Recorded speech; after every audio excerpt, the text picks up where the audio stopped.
Welcome to Two Girls Talk Transits with our hosts. Hi, I'm Maddie delrae. I'm a professional practicing astrologer with a focus more on Hellenistic traditional astrology and with an intense love and desire for predictive transiting astrology. And I'm Kaleigh Smith. I'm a healing coach and art therapy grad student with a slight obsession with reading the stars. I combine astrology, spirituality, and traditional psychology to help people live with intention. Without further ado, we welcome you to Two Girls Talk Transits, where we talk about all the upcoming astrological transits and what you can do to keep yourself sane and absolutely aligned.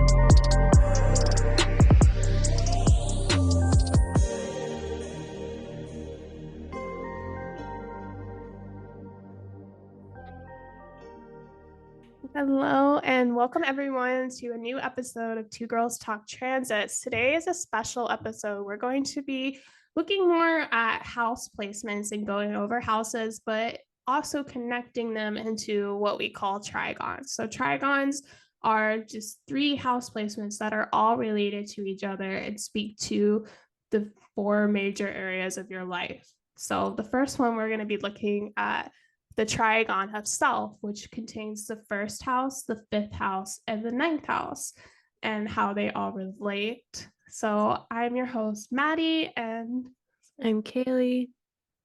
And let's get started. So the first part of this is the first house, which is in Hellenistic astrology, truly the house of yourself.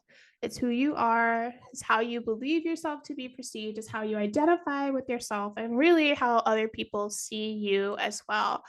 In Hellenistic traditional astrology, it does contain things like your appearance and your body and everything that's more physical about your sense of self, not just the more internal parts. What do you have to add for the first house? Yeah, so in general, right, the trigons are like an opportunity to dive a little bit deeper into like different major areas of our life. So the one that we're diving into is like the self, kind of getting to know more about yourself. So this can be a really good tool for self exploration. So as you mentioned, the first house, yeah, is all kind of about, would you say, I usually have always said like it's how people perceive you, like your outer, kind of like the immediate response people have to you. Like when they first meet you, it's like they see your first house. Um, so Yeah, that's that good. Go ahead. that is true. I'll just say that that's the one part of it. So like modern astrology does really lean onto the first house being how you're perceived or how people see you, but Mm-hmm. Hellenistic astrology takes it a step farther, and it is truly how you also perceive yourself. And most people like they get Mm-hmm. caught up on like the sun sign being their sense of identity and who they are, but really the first house is also who they are, and a big chunk of it too. Yeah, I could definitely see that. I feel like I associate a lot with my first house. So I Mm-hmm. could see how it could be like almost your perception of self too. Mm-hmm. Yeah, absolutely. Were Mm-mm. you gonna add anything else to that? What more about the first house? Oh, in Hellenistic astrology, this is also where your ascendant would be, right? The first house. Mm-hmm. Yeah. Yeah. So Yeah. So it's go ahead. go ahead. It's your rising sign. It is that, in Hellenistic astrology too, like your rising sign was your most important sign. It was like religion originally when you would go around and ask people what their sign was, they would give you your rising sign and not your sun sign because that Interesting. was deemed more important. Mm-hmm. Yeah, interesting. Different like thoughts of different, uh, I don't know how do you say it? Branches of astrology. How do you say like the different groups? I guess branches or I don't know, practices or traditions. I Yeah. don't think there's a set word for y- it. Yeah, different practices of astrology. give to kind of different weight to different placements. Like Vedic astrology, for example, places a lot of importance on your moon sign, actually. I Yeah, did not know and that. and then us in the West, we place more importance on your sun sign, and then. But I do think the rising sign, like your first house placement, also is super important. Yeah, I think it's really indicative of I feel like it's almost like how you move throughout the world, you know? Mhm. Mm-hmm. Yeah, Shani Nicholas does a really, she always describes like the first house as like the steer ship or like the steer person of your ship or who's like steering your direction in life and like what your motivation is for moving through life. So I think the first house, and it's not just the first, like if your first house is empty, look to the ruler of your first, and that planet that rules your first is often a lot of the significations you embody, with that being like your rising sign as well. And Mm-hmm. wherever that planet is in your chart, it brings a bit of information about how you want to move through life. Like, how do you want to go? What are your motivations? Like, what do you want to actually achieve moving forward? That's really interesting. So let's look at like give an example with your chart. So you're a Leo rising with Leo in the first, and then your sun is where does your sun sit in the third? It's, yeah, it's in Libra in the third. So I don't like that example just because I have so much energy in the third. But Yeah, me too, because mine is in, well, it depends on if you're using whole sign houses or not, but mine's in Taurus, and then my Venus sits, if you're using Placidus, it sits in the 11th. Or if you're using whole sign, it sits in the 11th, but if you're using Placidus, it sits in the 12th. mm, So, but yeah, I have a ton of energy in the 11th also. yeah. So Hmm. I mean, I guess for me, like a lot of my direction in life of where I'm going, if I am a Leo rising ruled by the sun is in the third. Those are always easier because the sun sign then is a little slightly more important.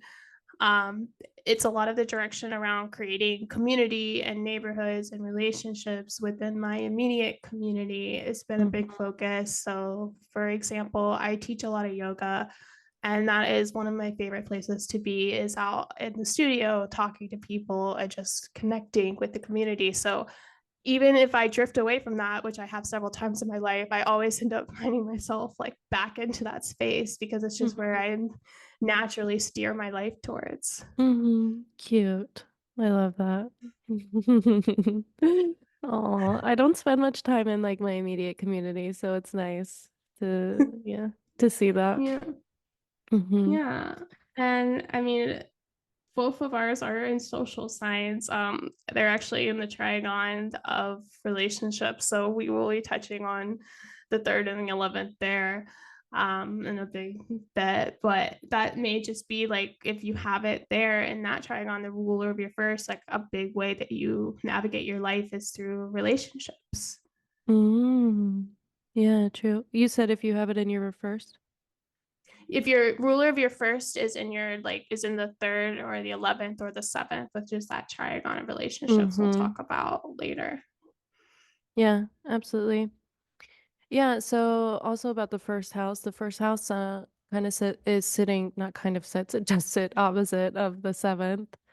So yeah, this is more of like self, yeah, the individual as opposed to the seventh house placement, which is the other Mm-hmm. relationships with everybody else. So yeah, here we're kind of more focused on self. And then I've also heard some examples of your rising sign being used for how you can start the day with kind of more intention. So, if you're, for example, if your first sign house, or sorry, if your first house is in an earth sign, maybe you like to start the day a little bit slower, or as compared to like a fire sign, maybe you like to like immediately get into whatever it is that you're gonna do that day. Like a workout would be really good for a fire sign first house. Um, or a water sign might like, I don't know, what would a water sign like? Listening to music in the morning, maybe? Yeah. Yeah. maybe some good breakfast, or I don't know, just similar to Earth, I guess, slower. Slower, something like that emotionally feels Journaling in the good. morning, maybe. Mm-hmm. Yeah, like immediately feeling into the day somehow. Yeah, and then Mhm. air sign. They probably like to get up and chat, honestly. They probably like want to call their friends like first thing in the morning. Or maybe they just want to like read some books, get their mind kind of working Mm. already. So Maybe some these would be Duco like puzzles, yeah, some like crossword puzzles. I I feel was like gonna air say signs are those people. yeah, these are like the newspaper readers that you see at the Yes, breakfast table. Yeah. give me all the information. I have a I friend like that. who's a Leo rising and she likes to like get up and like chat first thing in the morning. And I think it's like she just wants to be like, hello, here Embody. I am, like first thing. Yeah. Yeah. Yeah. Like I'm awake. Yeah. I've arrived. I like that. I like that. I have slower mornings, but I definitely have energy when I wake up. And that's my like most intense period of the day is the mornings for sure. Oh yeah. Mm-hmm. Yeah, Yeah. because you work first thing in the morning, right? Yeah. I usually just start working right as soon as I wake up. Yeah, so you're kind of called to be like present first thing in the morning. Mm-hmm. Yeah. Mm-mm. Mine, I'm not, I don't necessarily need to be unless I schedule myself something in the morning. But Mm. if it's up to me, Taurus rising, I will literally take 4 hours. Like, just, I don't even know what I'm doing. I Just to wake literally up. just, yeah, like, it will take me an hour to make myself breakfast. I love that though. That is so Mm-mm. beautiful. Okay. Anyways, anything else about And the first house? no, I think just though, if you feel like you are a little bit lost in what you need to do in your direction, spend some time looking at your first house and the ruler of your first and where it's Mm-hmm. placed. The next part that connects to it is the fifth house. So the fifth house is a lot, and of course, Hellenistic astrology is the delineations I'm mostly using, but it's about creative projects, material projects, or just even ideas, creative ideas. But children and sex as well are found in this house. So it's like anything that you create just from your body or from your mind. And it's connected to the first house in a trine. And in Hellenistic astrology, we have a technique called overcoming. And this is related to, which when two houses or two planets are an aspect, which one is stronger in the relationship. And in overcoming, the sign that is earlier in the zodiacal sign that comes before is always overcoming. So your first house will always be overcoming the fifth. And all that means is that, you have to be kind of really solid in your sense of who you are to be a real powerful creator, because that creator is just simply a vessel of your self-expression, right? I always see the fifth house of like, how do you like actualize your sense of self into the real world? That's so interesting. I have never heard of that before. Yeah. Yeah, it's an old technique, but we use it a lot. So like, just for my example though, like you would always think like, okay, Leo is before Sagittarius. Sagittarius is my fifth house. Mhm. So Leo will always be overcoming Sagittarius in that way. Interesting. You have Sag in the fifth house. That's fun. Yeah, Mm-mm. it is. Yeah. So Mhm. yeah, all about creative. I don't know, it's a fun house. Gambling, things that are fun is found here too, but it's also like, how do you create something that helps you feel expressed and authentic in the world? Mm-hmm. Yeah, absolutely. Cool. Yeah. Fifth house for me has always just been children, fun, flirting a lot. Yeah. What else about the fifth? Creative projects. Mm-hmm. Casual relationships, so like Mhm. hookups, because they're fun, right? So like that is often in the fifth. If you're dating around, that's generally like dating. I always put it in the fifth, just because like if you're not quite in a committed relationship and you're also always giving the best self-expression of yourself, like you're always making sure that you look really good on those dates. So like it's kind Mm, of connecting there to the fifth, and showing up in that way. Yeah, yeah, absolutely. I feel like the fifth is so funny because it's interesting to look at like different rulers of the fifth, like different sign rulers, because if you have like a more serious placement there, you will be somebody who kind of struggles with those like flirty moments or struggles Mm, like casually dating. Or maybe you're a little bit more critical of yourself when it comes to artistic expression, or things like that. So it is meant to be like kind of a fun and playful house, but it really depends on what sits there, what are your placements? yeah, I mean, it's a good example because your fifth house is Virgo, which is ruled by Mhm. Mercury. Mine is Sagittarius, ruled by Jupiter. Those are two naturally opposites, and we have very different Creative opposite stuff. um yeah, experiences from the fifth Mhm. house, right? So again, apply the same principle. So the sign or the planet that is ruling that sign is giving you a little more information about the qualities or the agenda of that like fifth house, right? Like what that fifth house wants to create. So for me, a Jupiter ruled sign is more about big, expansive self expression or like idealistic things or philosophy or also travel and creative projects that are really big and extra. And Mhm. Mercury is going to be more particular and like more drill down into the details and slower moving in that way and maybe a little more analytical about the creativity instead of just being like throwing paint and making it just happen. And then again, like That's wherever that planet is placed, maybe where your creations manifest. Yeah, so diving deeper into the ruler, I feel like can give you a little bit of insight onto Mm-hmm. how you best create and how you best move forward. So for somebody like you, let's say, since yours is ruled by Jupiter, um, like you said, if you were to, I don't know, do like a paint project or something like this, you might like to, work on a big space and then, kind of just like, what would Jupiter want to do? Maybe like just explore I and have good examples. yeah, go for it. Just because my Jupiter is also on Sagittarius. So I went through, you go through your Jupiter return every 12 years. So when I was 24, I really got into aerial practices. So like the Mm-hmm. Circle de Veau, so like Lyra, silks, all of that. I got really into it and I started performing. So there already was like a link of the first being Leo, which is often a performing house, to the fifth.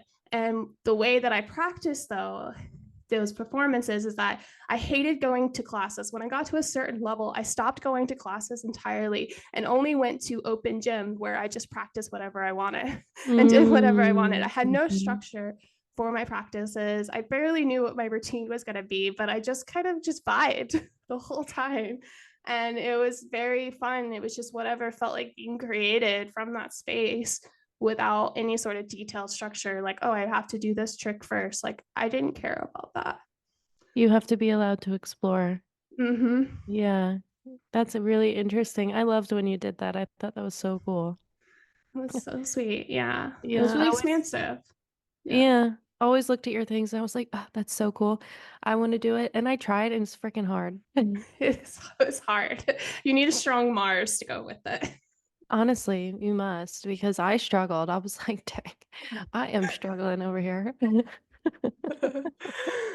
Yeah. um, Yeah, that's so cool. But yeah, on the opposite side, I'm super analytical about creative things. Like I will not until it's like literally near perfect. And it's annoying actually. And also, I cannot do like uh flirting. Not no, absolutely not. Not doing that. I'm such a natural flirt. I had that issue in high Oh, school. of course Libra too. Like Libra's so flirty anyways. Yeah, and they always, yeah, always get the wrong idea. Yeah, those are good. I never considered our creative oppositions. Like even when we prepare these podcasts, sometimes like Kaleigh likes to write down notes and like Mhm. details for each of the transits, and I just like just feel whatever comes up. I definitely know I need to like, it's so interesting. I need to have like a Mercury. I need to write it out first. I need like a Mhm. Mercury thing. Like I need to know what is coming out of my mouth before, yeah, before it happens. That's Yeah. interesting. Mm-hmm. Other examples, I mean, like if you have Mars ruling the fifth, you may be someone who wants to take a lot of activity with their creative, life, and maybe, that would definitely be more of a sex Mm-hmm. placement too. Mm, Or get a little bit deeper into your creative projects, maybe a darker side to them, especially if it's like a Scorpio house or something. absolutely. Um, Mm-hmm. yeah, and then Venus would be one of your traditional artists. I will say, like, the Mercury ruled placements often lead to like writers as well, because you do need some sort of planning and structure to create a good piece of writing, especially like fiction. Yeah. Yeah, absolutely. Mm-hmm. Is that it? So Is it what about we hit them all, right? Or the sun? I didn't do the sun. The sun would be that would be similar to like your creations have to come from your self-expression and like your essential you being this whole point of the creation essentially like you're like the I see that as like one of those like sculpture artists is like I am a sculpture, I'm just gonna stand here like I don't know. Saturn, I don't know. Saturn would be like maybe cultivating a structured community or like a structured like actually planning the community. Like there's this really nice like art center near where I live. Like that could be like running that would be like your creative process because you're still running it, but it's something that's a creative expression of that. Interesting. I feel like it could be creativity in business as well. Like, you know, Mm-hmm. a lot of people think of like creativity as like the standard creativity, like, I'm painting or I'm drawing or I'm playing music, but there can be a ton of creativity in like more structured things like Mm-hmm. businesses and like making buildings and just things like this that Ooh, architecture. architecture, yeah. Yeah, that's a Mhm. beautiful one. Yeah. Mhm. Because Yeah, that's a lot of so work, but it's really creative. yeah, absolutely. There has to be some level of creativity, yeah. Mm-hmm. Um, and then the moon, we didn't do the moon. I feel like you would just want to have children. I don't know. Oh, that's so true. Yeah, you might like find a lot of creativity through being a parent or like nurturing in some way, hmm homemaking. Oh, Yeah, yeah. things Like the like this. creativity of like making bread. Yeah. Oh, that's like probably where like I don't know. I was gonna say that's where a lot of the herbalists sit, but now I'm thinking maybe like Taurus or a Venus one I might mean, I be. still think the moon is related to a lot of herbalists, Yeah. honestly. Yeah, because Mm-mm. there's like special cultivation with that. Yeah. Cool. Yeah. So then we move to the ninth house, and this is the last one. And so this one we will flip because the ninth house will now be overcoming the first.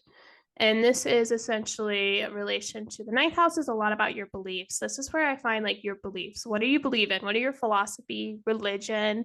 It's also like your long-term vision, right? Like your beliefs shape the direction that you're going for the next 5 to 10 years. So that's all found in the ninth. It's also things about like learning or higher education, how you expand your mind, as well as long distance travel or finding yourself through cultural exploration or expansion, trying cultures out. Mm-hmm. Yeah. Yeah, And go ahead. I was just gonna say, it's just like it kind of overcomes the first in the way is that your beliefs shape who you present yourself to be, right? Mm-hmm. Like Absolutely. if Mm-hmm. you're a really strong Christian, you're gonna present that to people as you meet people or as you move through life because that's like your foundation. Mm-hmm. Yeah, absolutely. Yeah, it's really interesting. I feel like because when people, I thought of a couple different things when you were talking, but what kind of came to mind is when kids get out of high school and then they take that gap year, or they get out of college or whatever, they take the gap year to Mm, go explore and travel, and then they decide this is what I want to do with the rest of my life.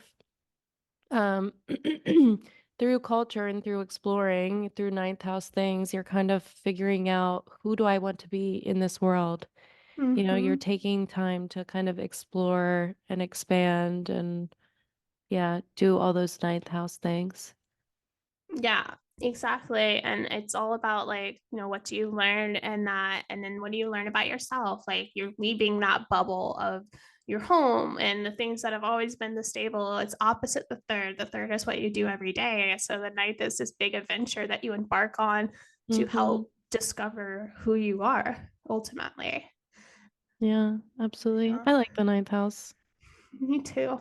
Mhm. Astrology is there. So, of course, we like the ninth house because, astrology is a belief system and it's a practice as well. So, Yeah, your ninth house can kind of point to also how comfortable. I mean, I feel like a lot of people listening this will probably be very comfortable with like taboo subjects. mhm. But it can kind of point to how comfortable you are with religious topics or different things that speak to like spirituality or occultism is more eighth house, but It's yeah, still related to the ninth, like, yeah, especially if you identify with paganism as a religion. yeah, yeah, absolutely. So Hmm. yeah, it can speak to your level of comfort, can also speak to um yeah, it's interesting because I feel like what do I want to say? When we grow up, we're we kind of are indoctrined with these beliefs that our family had, right? Hmm. And it isn't until we, start becoming like more, like start kind of waking up to more of like ourselves, that we kind of need to go on this exploration of, wait, do my beliefs align with what my family had held Mm, on to and had taught me? And you need to go on this little explorative journey to find your own beliefs, to find out who you are separate from everybody else. Who am I in in my oneness, my yeah, singularity. Hmm. I love that. That's a really good example, especially too if you think about like if somebody isn't as well traveled, or not, I don't even want to say travel because that is kind of privileged, but more of like expanding their mind or like educated or like learning or just trying out all the different beliefs. They may not be as confident in terms of how they present themselves to the world or what they actually believe in. They may be someone who is easily swayed into one direction or not because they haven't had the full experience. Versus if you are strong in your ninth house in terms of what you do believe in, what your solid foundation is, your first house becomes more stronger in that way in terms of like, no, this is who I am and this is what I believe. And I don't really care what you think about that. Yeah, absolutely. That's so true. Yeah, I had never thought about that, but I think that is a really good example. Yeah, it also is like, that's why kids and children are so impressionable because they don't have Yeah. these They don't have the solid beliefs. experience. Yeah. Yeah, they have nothing. You can tell them anything and they're like, "Oh, okay. Yeah, sure." I vibe with that. Yeah. Yes. Mm-mm. Yeah, exactly. And I mean, to your point about how comfortable you are with that, I think that again comes to what planet is ruling it and where Mm-hmm. that planet is positioned. Um, and what you'll notice through these trigons, especially if you use whole sign, if you don't use whole sign, it's a little different. But if you do use whole sign, there's this beautiful connection of how they're all in the same element. Mm-hmm. So mine are all in fire signs. So all of this is like fire is that inherent element of myself, right? Mm-hmm. Yeah, interesting. Yeah. Yeah, so you can, yeah, like you said, you can extract the element from Mm-hmm. the trigon and kind of find out more. So you said yours is in fire. And Mm-hmm. then we have earth. Earth would be, that's mine. Mine is in earth. Mm-hmm. So maybe having a more grounded uh Yeah, sense. Yeah. less changeable. Like aspire would be more passionate, more changeable expression of self, which I feel like I've gone through a lot of that. And earth would be more grounded, slower progression, but more like established probably. Mm-hmm. Absolutely. Mm-hmm. Air, I feel like air could like evolve through like Like they could really have an evolution of self through like learning and Mm-hmm. things like this. Relationships or conversing, like learning more about themselves and the concept of the world around them. Mhm. And water would be a lot about learning more about themselves through their emotions and bodies and feelings. Yeah, absolutely. I feel like the water one might have, yeah, they might be perceived as the emotional person Mm-hmm. or, yeah, very like emotionally in tune with with things and yeah, interesting. Mhm. Mm-hmm. And yeah, and then the same qualities apply to like again the ruler and the placement and all of that. And I don't know, I know yours is ruled by Saturn, which brings you back to the 11th, right? Mhm. So maybe a lot of your long-term beliefs center around what you think your community needs or what structures your community desires or how you feel like you play a role within the greater context of the world. Interesting. Not sure about that one yet. We'll see what comes about. I just think like because our charts are different, I feel like with yours so much more above the horizon. Mhm. You are more out in the world than I feel like I am. Like you I don't know, you've been to Bali and you have Mhm. more of like these deeper connections in terms of like experiences versus like if your ninth house is more below the horizon, more personal, a lot of your expansion and sense of yourself doesn't come from external experiences, but maybe more internal ones, if that makes sense. Yeah, that definitely makes sense. Yeah. Interesting. Yeah, I feel like my ninth house is, yeah, it has Uranus and Neptune in it too. Mm. Yeah, so it's kind of like, what's going on there? I don't know. Yeah, it's a little bit, it's very interesting, unpredictable, and very like ninth house has always been like, like I've always, what do you call this? Uh, idealized travel. Mm. Yeah, it's been always very idealistic for me. Like, wow, foreign lands. Yeah. But yeah, it's really interesting. Yeah, me and you are so different though. You're definitely more like I have no, like almost zero connections in my immediate community. Like nobody knows I exist in like where I live. I'm a ghost. But like out in the world, like in In the social online media, space, yeah, yeah, like I'm there, you know? Mhm. yeah, Mm-mm. yeah, and it's like it feels like very opposite for me, and yeah, and that sign too is like I always saw that sign as how you travel because ninth house is Aries for me. And whenever I traveled with other people, like I always immediately took the lead. Like, and I never do that in normal life. But like whenever I was traveling with like my boyfriend back in like Iceland, like I could not handle the way he did anything. And I was like, I'm just going to plan everything and we're just gonna do whatever I decide.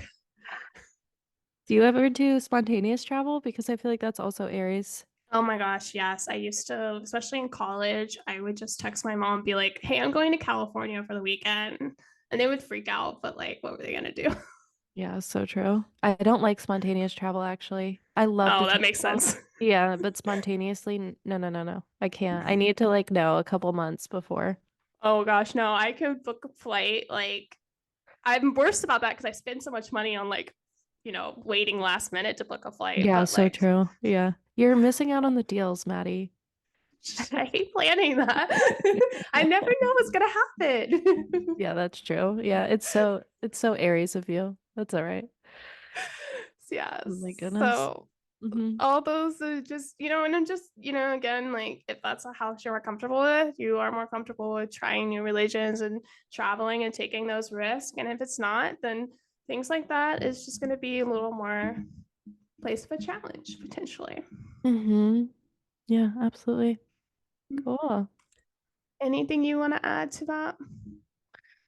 No. Follow us on social media and let us know what element your trigon's in and what's Mm-hmm. going on in yours. I want to see some different placements and hear about different stories related to the trigons. Yes, definitely. You Mhm. can find Kaleigh on Instagram, on earth, as well as us on Instagram at Two Girls Talk Transits. My account is Maddie.delrae. And we're also on YouTube and TikTok for Two Girls Talk Transits. So let us know how this was, and then we will come back next time to continue this. All right. Thanks for joining, guys. Bye bye. Bye.